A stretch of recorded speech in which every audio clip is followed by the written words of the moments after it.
Hi guys, my name is Maddie and I'm going to teach you today about what flowing is. So I know Mr. Remy has probably already told you a lot about flowing, but we're just going to go on actually how to do it and simply show you some examples of what to do and what not to do. So first we're going to talk about what not to do when you're trying to flow. So one of the things that I've had a lot of issues with actual novices is that they try to flow in simple pieces of paper like this. And they go throughout the debate with two pieces of paper with two different arguments on each slat. So they're simply saying that with the first affirmative, the first speech that I'll actually give your plan in, as Mr. Remy has probably already talked about, they'll simply put all of the arguments in this single column. Which, as I looked at it at different novice flows, we've seen that with only one column, it's simply unorganized, and they actually usually have to go to the backwards panel, which means that when they have to go and respond to arguments, they must flip it over again and again and again in order to actually reach any sort of efficiency. And the same with the negative. We simply see the problems of inefficiency and just not knowing exactly what was said.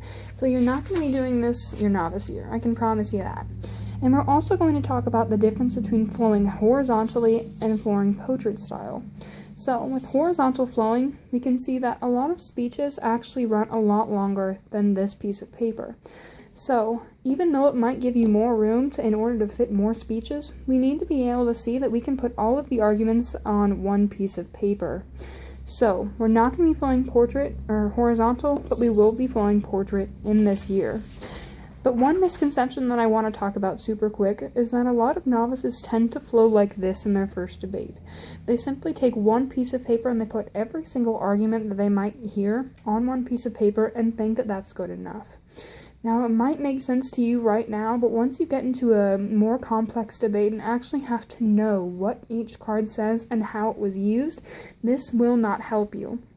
Because as we can see, even though topicality was run, we do not know how it was run or what they were saying about topicality. And again, with with the advantage of the AF, I'm guessing, is that they were running a desalination advantage, which means that they're simply taking salt out of water and using it for drinking water. Which pretty much the only information that we can see coming from this was that it might not be OTEC specific. So one of the biggest questions is that when do you flow like this? Never. So pretty much, what you're seeing here will not help you in your debate, and will get you past this as soon as you walk in and learn about flowing. So we're not going to be flowing like this either. So next we're going to be talking about what you should do when you're trying to flow.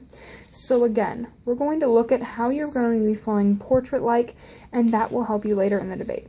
So we're going to look about one of the disadvantages that I heard in a debate on a weekend.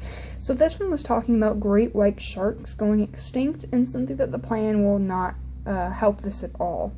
So we can see that the first part of the disadvantage is uniqueness, as you've already been talked about probably, is that the sharks are, their population is up right now off the coast of California, and the ocean development and exploration puts them at risk.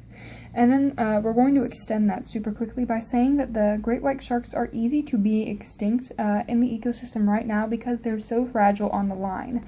And then the sharks are key to the ecosystem around them, which means that once you allow extinction, we will be decapitating the life on Earth, as the negative team had put it within the debate. So we're going to look at how the affirmative actually combated this, line by line. So we can see that they only read 3 arguments within the debate. And go ahead and ignore the arrows for right now. We'll talk about that in a second. So we can see that they talked about the link here and said that simply it's not a good enough link because it's simply talking about random development and or exploration. And one of the pieces of the affirmative was that they were putting nuclear waste within a clay capsule that supposedly stopped all leaking probabilities, which means that in the eyes of the affirmative, this will not happen because they are not addressing the new technology, which is what this is talking about.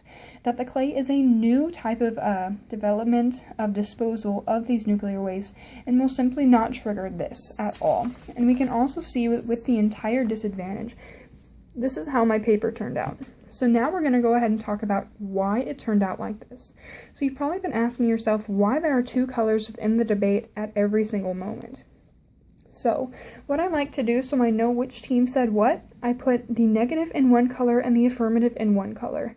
So I usually put the affirmative in a nice little colorful color, just because I like them a little bit more. But sometimes I like to put the negative in a colorful color as well. As long as they're two different colors, this will help you out enormously throughout your debate career. So you've probably also been wondering about the arrows. So we do a thing in debate called extension of cards. So you probably already know what a card is, which is simply a piece of evidence. So if they bring it up in a later speech, I like to just flow it over, which means that I simply put an arrow to wherever that they're talking about. So this would be the second negative speech, which means that they brought up their uniqueness within the second negative speech. They also brought it up again in rebuttals. So we can also see that both teams do this throughout the debate, which helps enormously with actually using it. So we're also going to talk about how to flow topicality super quickly. So with topicality, we can see that this was a topicality on what development is throughout the debate. So you've already talked about standards and voters and education. So we can see that their argument here was that topicality means that you have to utilize ocean power in order to be topical. And then their standards are education, ground, and fairness. And the voters are competitive equity and potential abuse. And again, we can see arrows everywhere and extensions going everywhere. But they also answered it by saying that they read their counter definition saying that nuke removal is topical now. And they also read their counter standards. So we're also going to look at the real flows of this. So this is how it ended up. It's perfectly readable. It's very nice. And we're also going to talk about what to do if someone drops an argument on a flow. So it simply means that they stood up and said, we will no longer combat this, you are topical, or you do not link to this disadvantage, or something of that sort.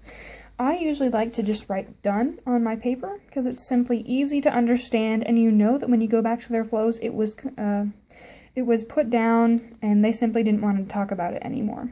Alright, so today we've talked about what flowing is, and we've looked at different reasons of why to flow like this instead of like this. So, now I hope you understand what flowing is, and maybe you'll flow more like this instead of this in your first debate. Alright, good luck guys.